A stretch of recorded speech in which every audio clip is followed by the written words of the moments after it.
Only Jesus TV. Àṣírí ńlá kan ni Tẹ́ni Ọmọlógo ni wọ́n tún fún wa yìí o nípa principal ẹgbẹ́ ìjọba Ọ̀yọ́ kí ló ń ṣẹlẹ̀ gbogbo ẹ̀yin olólùfẹ́ ìkànnì Only Jesus TV nǹkan lélẹ́yìí o tí mo fẹ́ pe àkíyèsí wa sí yìí o mo gbàgbọ́ pé àlàáfíà ni mo bá yín lórúkọ Jésù àlàáfíà lẹ máa wà ẹ jẹ́ ká dìjọ kíyèsí àṣírí tí Tẹ́ni Ọmọlógo tí ó tún fún wa yìí o irun ìyá principal nígbà tí wọ́n wà ní ọ̀dọ̀ àwọn báńdíìtì àti ìgbà tí wọ́n gbà wọ́n kalẹ̀ báwo ló ṣe yàtọ̀ síra wọn àti àwọn àkíyèsí mi tó pè wá sí o tí ó ń tọ́ka tó dẹ̀ ń fi ìdí ẹ̀ múlẹ̀ pé wọ́n fi ọ̀rọ̀ kidnapping yìí wọ́n fi gbá géèmù ni èmi kọ́ máa fi fídíò sílẹ̀ fún yín kẹ́ wá lọ gbọ́ pàmbábárì ọ̀rọ̀ àti àṣírí lẹ́nu Tẹ́ni Ọmọlógo ẹ bá mi share ẹ jẹ́ kó lọ viral ẹ jẹ́ ká dìjọ kíyèsí nǹkan tó emphasize tó ń tẹnumọ́ yìí dáadáa kí ló ṣẹlẹ̀ báwo ló ṣe jẹ́ ẹ ṣe ó yá lókè lọ́hùn.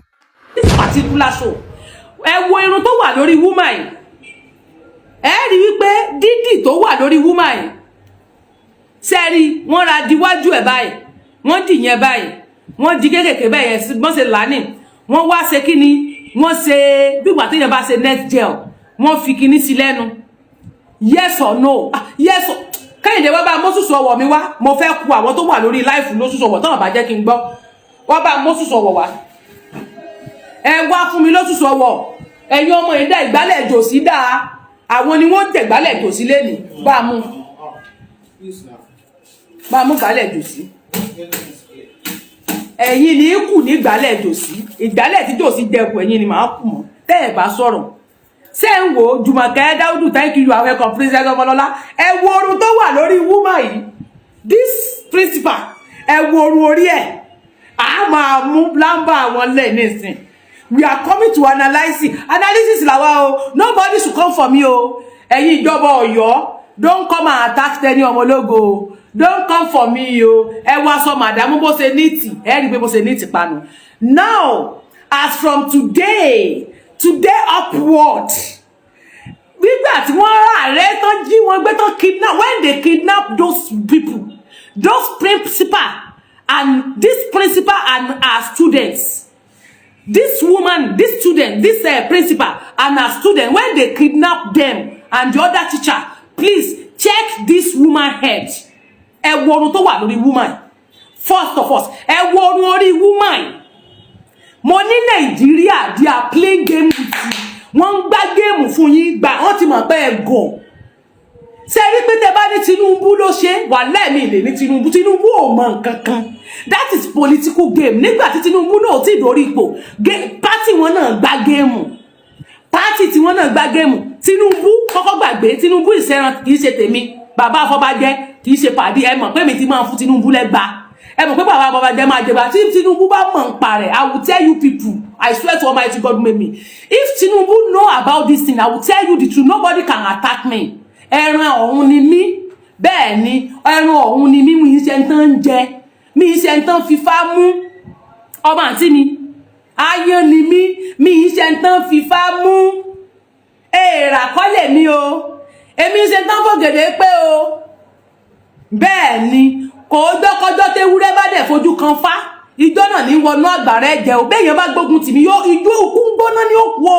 béèyàn bá sàsí mi tàbí ó dojú ogun kọ mí ọ̀run ó bá ń pàǹpàkúpa ni wo orí woman yìí Tinubu kọ́ ló ṣiṣẹ́ ilé ẹ̀kọ́kọ́ fọ̀rọ̀ Tinubu lẹ̀ ìjọba Ọ̀yọ́ èmi àti ìjọba Ọ̀yọ́ lájọ ní kàńkà nothing concern federal ní Tinubu wà let's leave federal aside leave Tinubu àwọn náà mọ̀ ń ṣe ni láti ba ìjọba tiẹ̀ náà jẹ́ bó ṣe pé òun kò gbádùn gbogbo wọn ò gbádùn nínú ìjọba Tinubu APC di àwọ̀wọ̀ but ní Ọ̀yọ́ APC and PDP lọ́yọ̀ọ́ pẹ̀lú àwọn tán láwọn fẹ́ jẹ gómìnà lọ́yọ̀ọ́ they are the same people. I'm on live show lórí live you heard me I'm on live please so di àwọ̀wọ̀ they are the same people. You get it? They are the what? They are the same people. Those people you are talking about, they are the same thing. Ìjọba Ọ̀yọ́ lájọ ní kàńtà. Nothing concern Tinubu out of this. Nothing concern Tinubu o. kò sí nǹkan tó kan Tinubu rárá nínú kéèsì tó wà lẹ̀ kò sí nǹkan tó kan Tinubu rárá Tinubu ò mọ anything but ìjọba Ọ̀yọ́ àwọn la máa jọ bára wa fà á this same woman irun tó wà lórí ẹ̀ nígbà tẹ́ jí gbé nígbà tẹ́ ní àwọn ajínigbé jí gbé ẹ dákun ìgbà wo ni hairdresser wà nínú igbó Sambisa ajá rẹ́rìn jàre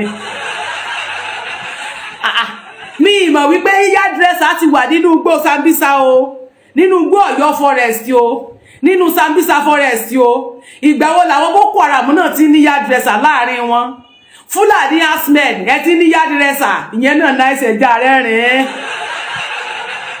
wọ́n ti ní yáàdì àwọn ìyá hairdresser ti wà bẹ́ẹ̀ kódà wọ́n ní dry cleaner gan tó ń bá wọn fọ aṣọ àtèyí tó ń bá wọn lọ táṣọ wọn yọ gétọ̀ wọ́n ti ní mọ́kúá lọ́dọ̀ tí wọ́n bí à ń pè ní mọ́kúá àwọn tó ń lọ́sọ ló ń jẹ́ bẹ́ẹ̀ télọ̀ gan èyí tó bá bẹ́nu aṣọ wọn télọ̀ wà bẹ́ẹ̀ ọba àti mi ìjọba Ọ̀yọ́ ẹ leave federal out of this leave federal out of this àwọn fúnra wọn gan mọ̀ pé géèmù ni everything is a political games ibo lẹ kó àwọn yìí oníyà sí bó lẹ kó àwọn ọmọ ọlọ́mọ sí látijọ́ ẹ̀ ẹ ń fi àwọn ọmọ ọlọ́mọ gbá géèmù ẹ ń fi ẹ̀mí àwọn èèyàn ẹ fi ń gbá géèmù ẹ ń fi ẹ̀mí àwọn ọmọ kékeré yẹn ẹ ń fi wọ́n gbá géèmù ẹ ti ń jẹ́ kí àwọn ọmọ kékeré máa witness political games àbí ojú mi ni mo gbé síta and I know what I'm saying you can sue me irun tó wà lórí ìyá ẹ̀ báwo ló ṣe pààrọ̀ tó fi di irun oníṣùkú tó fi di ṣùkú iwájú irun ìyá yìí nǹkan ni tó wà lórí ẹ̀ nígbà tí wọ́n release wọn ó ní go and check it mo fẹ́ kẹ́ ẹ lọ wo orun orí ìyá yẹn mo fẹ́ kẹ́ ẹ lọ wo orun tó wà lórí màmá that same principal nígbà tí wọ́n release ìyá yẹn mo fẹ́ kẹ́ ẹ lọ wo orun orí wọn ẹ lọ tún wò dáadáa bí tẹ́tẹ́ tún ti lé dáadáa ní ọjọ́ tí ìyá ń béèrè mọ́tò rẹ̀ tó ní where's my car ẹ bá mi wo orun orí ìyá yín go and check irun tó ń bẹ lórí ìyá yín ẹ wo orun tó ń bẹ níbí ẹ dákun okay ká tiẹ̀ wá sọ fún yín wípé bóyá irun ìyá yín o ìyá yín ni torí ìyá yín náà ti gba géèmù báyìí ká wá sọ fún yín pé bóyá irun tó wà lórí ìyá yín bóyá lóòótọ́ ká tẹ̀ wá ní bóyá ká ní ṣùgbọ́n tó padà sí nísìn ń ló táàgì tẹnu rẹ̀ yẹn ṣọkọṣọkọ yẹn ló táàgì mọ́ ọ̀dà fine ẹ jọ̀ọ́ ṣé ẹ tún ti ní bíléèdì àtàbẹ́rẹ́ ṣé ẹ mú bíléèdì lọ inú igbó Sambisa ni ẹ dẹ̀ mú abẹ́rẹ́ àti sísọ́ọ̀sì lọ torí báwo lẹ ṣe tú irun lójú ikú lẹ tún ti ń ráàyè gbá èyí tó wà ń bẹ̀ báwo lẹ ṣe tú torí a rí iwájú yín bí wájú yín ṣe yọ ń bí bọ̀gbà tá a padà rí bí a rí pé irun dídì lẹ́dì ṣùkú lásán lẹ́dì ń bí tẹ́ẹ̀kàn fi nǹkan mú lẹ́nu tẹ́ẹ̀dì ń bí ẹ̀dákun bó ló ṣe jẹ́ irun orí yín kọ́ ló wà ń bí mọ̀mọ́ ìjọba Ọ̀yọ́ ṣé àwọn bandits tún ti ní hairdresser ni torí kò yé mi ni ẹ má bínú o nobody should come and attack me wa ohun tí ò bá the work I don't understand I ask question ni I ask question and you people need to answer me how come asao now báwo nírun ṣùkú oní táǹgì lẹ́nu tó tún fi wá di normal ṣùkú káṣí ẹ̀ wá ní bóyá tẹnu ẹ̀ lẹ́já bó lẹ ti rí ń tẹ́ igá tẹnu rẹ̀ kúrò báwo lẹ ṣe rí tẹnu dá torí mo rí àwọn olórí burúkú mọ́ ṣàǹfààní kan tí wọ́n ní àwọn tán question ìjọba pé aṣọ àwọn ọmọ school dọ̀tí wípé géèmù ni wọ́n gbá èmi mọ̀ pé irú yín yẹn torí péjì tí yín lẹ̀ ń dúró fún ń tẹ́yìn ó jẹ lẹ́wọ̀ after kò sí tó kàn yín blogger ni yín activist dẹ̀ yàtọ̀ sí blogger àwọn ò wojú sùn ń tí ẹ fi báyé Nàìjíríà jẹ́ débi tẹ́ ẹ bá gẹ́gẹ́ ìbéèrè ni mo béèrè báwo ni irun orí mọ̀mọ́ ṣe parọ̀ tá ń parọ̀ irun orí principal who change it tẹ́ ẹ bá wá tún wá sọ fún mi pé ẹ change irun orí wọn ó dáa ẹ change irun orí principal yín àbí no problem báwo lẹ ṣe rí nǹkan tú ele tó ṣé ẹ tó ṣé Boko Haram ń fún yín lọ́bẹ ó ń fún yín sí ṣọ́ọ̀ṣì ni àbí blade náà fi ń bá yín jà dànù ẹ dá mi lóhùn torí irun tó wà lórí ìyá tẹ́lẹ̀ onílà báyìí ni oníbàyìí ni ẹ rí wájú bíbà ẹ rí pé bíbà yìí pín sí méjì ó yá ẹ wá lọ padà bá mi wo ìgbà tí wọ́n tú ìyá sílẹ̀ ẹ rí pé normal suku ló bẹ lórí ìyá normal suku bámbám ẹni tó bá wú tó bẹ́ suku bámbám ló bẹ lórí ìyá tẹ́ bá tún wá sọ fún mi pé suku tó bẹ lórí ìyá yẹn tó táàkì nǹkan mọ́ lẹ́nu òun náà ló wà ókè bó ló ti rí tó itú ọwọ́ ẹ̀ torí irú àwọn irun àwa náà máa ń ṣerú ẹ̀ wọ́n máa táàkì tán máa fi òwú ta nítakúta ìgbà wo ni màmá rí bi báwo lẹ ṣe rí blade àti sísọ́ọ̀sì tẹ́ fi gé tẹ́ fi ga tí ó dẹ̀ jánu yà bẹ́ẹ̀ èékánná ẹ fẹ́ sọ mi pé èékánná lẹ já dànù kò sí wàhálà okay now báwo ni aṣọ àwọn student yín náà ṣe wá funfun tó jẹ́ pé gbogbo àwọn student yín bọ̀bọ̀ kan ọmọ kan tiẹ̀ wà ń bẹ̀ ìkànnà rèé fóònù náà ló wà lọ́wọ́ eléyìí o ẹ dákun bó ni fóònù ṣe wà lọ́wọ́ àwọn ará bí ẹ bá wa sọ̀rọ̀ ẹ̀yà ará bí ẹ wò ó ẹ dákun bó ni fóònù tún ṣe jẹ́ fóònù ní lọ́wọ́ yé eléyìí this is mobile ta ló tún fún wọn ní mobile fóònù ìgbà wo nìyẹn wáyé ẹ dákun ṣé bọ́n ṣe ń débẹ̀ náà ń pín fóònù wọn lé wọn at least ẹ ṣàfẹ́ ṣe fídíò wọn pé rescue wọn ni kò yẹ kí anything wọn tí wọ́n bá ní tẹ́lẹ̀tẹ́lẹ̀ kò yẹ kó tí kàn wọ́n lọ́wọ́ kẹ́ tó ṣe fídíò wọn fún gbogbo ayé ṣé kí n sọ fún pé wá gbájú so ẹ̀yin ilẹ̀ fọ́ sábà bí o tá a bá rẹ́ ní ti strange tí Nàìjíríà bá rí strange things nínú jíjáde wọn àwọn tẹ́ ẹ kó pamọ́ fún 50 days a ní láti béèrè tí ò bá yé wa we need to ask question ó ní irun tó wà lórí ìyá tẹ́lẹ̀ rẹ̀ irun tó wà lórí mọ̀mọ́ tẹ́lẹ̀ rẹ̀ mọ̀mọ́ wá di ẹni tó padà di ẹni tí irun orí wọn di sukusuku bámbám ẹwà àwọn èèyàn yín sukusuku bámbám ní irun orí ìwọ̀n ìyá yín padà di irun orí àwọn ìyá yín padà di sukusuku bámbám ẹ lọ wo fídíò tí mọ̀mọ́ ṣe ó ń bẹ lórí platform mi níbi tí ìyá ti ń béèrè wípé where is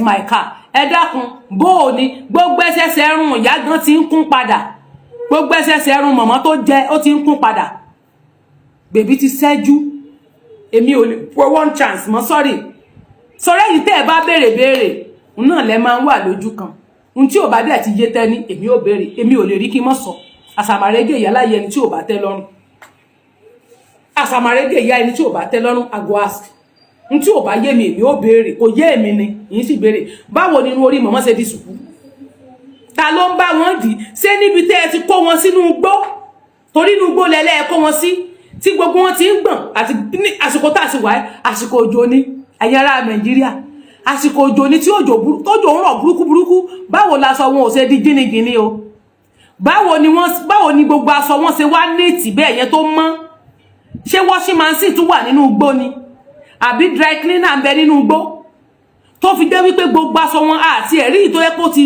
ya tó ti dọ̀tí ṣe rí what I'm trying to say is that don't let them use your children your family to play games political games wọ́n lo àwọn ìyá oníyà fún politics wọ́n lo ẹ̀mí àwọn èèyàn fi gbá game now as I was saying nígbà tí ẹ jẹ́ ká bẹ̀rẹ̀ láti bí báyìí now eléyìí tó jẹ́ ẹni tó wà ní bí báyìí let me go to through my phone yes let me tell you something eléyìí ẹni tó sọ̀rọ̀ yìí ó ní ìjọba Nàìjíríà ò san pa kò san náàdà kò san pain fún àwọn Fúlàní ajínigbé tán jí àwọn pípù ìgbé nítorí wípé ìjọba àrẹ́sì àwọn fámílì wọn wọ́n ní títorí pé ìjọba àrẹ́sì àwọn fámílì wọn that is the reason why tí wọ́n ṣe release kíni tí wọ́n ṣe ráwọn ọmọ yẹn gbà lọ́wọ́ wọn eléyìí náà tún sọ nínú news yìí pé ìjọba there was never only pay for Ọ̀yọ́ state now àwọn eléyìí náà tún Ṣèyí Mákindé fúnra rẹ̀ wọ́n láwọn ò san owó kankan Ṣèyí Mákindé ìjọba Ọ̀yọ́ fúnra rẹ̀ ó láwọn ò san owó fún àwọn wọ́n san ransom kó tó di pé wọ́n rí wọn gbà jáde. That is what they are trying to say. Wọ́n san 1 naira. Ìjọba gbé Vanguard gbé gbogbo gbé ìjọba Ọ̀yọ́ náà tún fẹ́ nára rẹ̀ sọ. Federal tún sọ pé wọ́n san kankan because ó ní pé wọ́n mọ family àwọn people yẹn. Wọ́n ti lọ arrest wọn nígbà tí ìjọba padà rántí wípé àwọn mọ family wọn. Na wá lọ arrest ìyàwó ọmọ wọn kankan láti lè ṣe kíni kékan lè release ọmọ. Ẹ wò wọ́n ti wà ńbẹ̀ fún 50 days. Wọ́n rántí pé family ẹ mọ́ dé gbàgbé pé Sheikh Gumi sọ àwọn ọ̀rọ̀ kan tẹ́ bá rántí dáadáa. Sheikh Gumi sọ statement kan nígbà tó máa fi ṣe interview.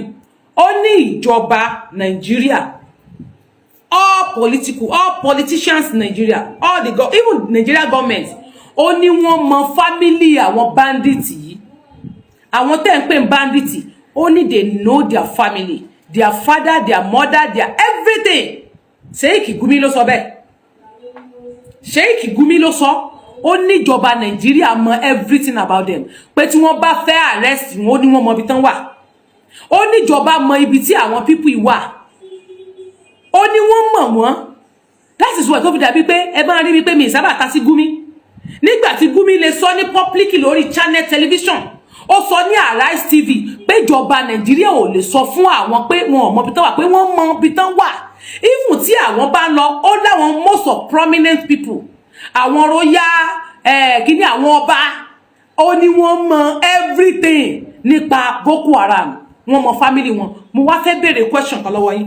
Nígbà tí ìjọba Nigeria mọ family Boko Haram, wọ́n mọ ẹbí wọn, wọ́n mọ ìyá wọn, wọ́n mọ bàbá wọn. They know everything about it because they have never arrested Sheikh Gumi about what he said about these people. Pé ìjọba Nigeria mọ̀ ń pa wọn. Wọ́n arrest Gumi o. Gumi ò dẹ̀ yọ sọ public ni Gumi ti sọ. Public ni Sheikh Gumi ti sọ̀rọ̀. Kò yọ sọ níbi kankan, kò síbi tí Sheikh Gumi tó ti sọ pé bóyá òun ò sọ bẹ́ẹ̀. Ìjọba sọ several times ló máa ń sọ. A tó sọ fún pé bí ló ń pa wọ́n. Ó ní tó bá ti nídìí owó náà máa ń lọ gbé yín níta. Bọ̀ fún àwọn tí wọ́n gba ọmọ lọ́wọ́ wọn yìí, tán láwọn gba ọmọ lọ́wọ́ wọn, wọ́n ní wọ́n san 1 naira. Dẹ̀ nígbà tẹ́ ẹ̀ san 1 naira fún wọn, àwọn tẹ́ wá tán ẹ gba ọmọ lọ́wọ́ wọn yẹn, tẹ́ rescue àwọn ọmọ lọ́wọ́ wọn. Please, Nigeria government, Ọ̀yọ́ state government, ibo ni àwọn people wá ṣe ti arrest wọn. Orí agbọ́pẹ́ ní family wọn lẹ arrest. Ó tó di wípé wọ́n á release ọmọ kalẹ̀. Ẹ wo game tí wọ́n gbá fún yín. Wọ́n láwọn ṣẹ̀ṣẹ̀ rántí after 50 days. Wọ́n ṣẹ̀ rántí wípé family wọn wà níbì kan. Wọ́n ṣẹ̀ wá rántí ẹbí ara wọn. Náà ṣẹ̀ wá gbà wọ́n sílẹ̀. Ọmọ àǹtí mi ó mà ní gọ̀. Ó mà ní gọ̀ kú. Ó mà ní dọ̀dẹ̀. Ó mà ní ya dìdìrín. Dìdìrín ó mà ní ṣe ẹ̀. Ó ní dìdìrín díróbó. Dìdìrín díróbó lẹ́nu ọ̀nà èèmẹ̀. Dìdìrín díróbó lẹ́nu ọ̀nà èèmẹ̀. Wọ́n sì fìlà lórí wọn wọ bàtà wọ ṣọ́ọ̀ṣì. Ọlọ́run jẹ́ kí dìdìrín dìn yín. Nígbà kan láwọn ọmọ bíi tẹ́bí wọ́n wà, white wọ́n wá detain àwọn ìyá oníyà sínú igbó fún 50 days. Àtàwọn ọmọ ọlọ́mọ. Àwa wí tán wọ́n ń pààrọ̀ ọrùn orí wọn. Àwa wí tán wọ́n ń bá wọn fọṣọ, wọ́n tó ń gbé ayọ̀nù lé lórí. Àwa wí tán nínú òjò, tá mọ̀ pé òjò rọ̀ ní Nàìjíríà sìn, tó bá pẹ́ lóòótọ́ inú igbó ni wọ́n wà, tí òjò pa wọ́n mọ́ bibẹ̀ lóòótọ́, tí òòrùn pa wọ́n mọ́ bibẹ̀. Torí ìyá yẹn sọ, òjò ń pa wá, òòrùn ń pa wá, gbàsọ yín ò sí kankan tó bòjé, aṣọ yín ò ṣá. Ẹ wọ àǹkárá, mọ̀mọ́, àǹkárá lẹ́wọ̀ fún 50 days, aṣọ yín tó ń dán sàn. Aṣọ yín tó ń dán sàn. Àwọn student yín tán wọ èyí tó wọ uniform nínú wọn. Káti ẹ̀ wá ní gbogbo àwọn tó kù níbẹ̀ wọ́n wọ àǹkárá. Káti ẹ̀ wá kò yẹ kẹ́ ẹ change aṣọ ọrùn wọn o. Àbí báwo làǹkárá ọrùn wọn ṣe change. Báwo tó uniform ni wọ́n. Kúrò níwájú mi, má fi kíní dí mi. School ni wọ́n wà. Tẹ́ ẹ fi lọ kó wọn. Why tó jẹ́ pé àǹkárá ló wà lọ́rùn wọn. Àwọn nǹkan tiẹ̀ ní bóyá wọ́n change wọn bọ́ ṣe sáré débẹ̀. Kò yẹ kẹ́tì change wọn torí àwa ò ní gbà yín gbọ́. Torí change yẹn nìsí kò lè jẹ́ anígbàgbọ́ nú yín torí pé ẹ máa fi wá gbá géèmù. Báwo lẹ ṣe máa lọ rescue èèyàn nínú igbó? ẹ fi aṣọ àkísà tó wà lọ́rùn wọn sílẹ̀, ẹ yà fọ́tò, ẹ ṣe fídíò, ìgbà tẹ́ mọ̀ pé ẹ fẹ́ ṣe fídíò, ẹ fi aṣọ àkísà tẹ́ bá bẹ́ẹ̀ fi wọ̀, ẹ fi wá ẹ̀tẹ́ pàrọ̀ aṣọ wọn torí àwa rí aṣọ àǹkárá kò jẹsẹ̀ mọ́, gbogbo wọn wọ àǹkárá ò jẹsẹ̀ mọ́ lọ. Bẹ́ẹ̀ dẹ̀ tún láwọn kan náà wọ uniform.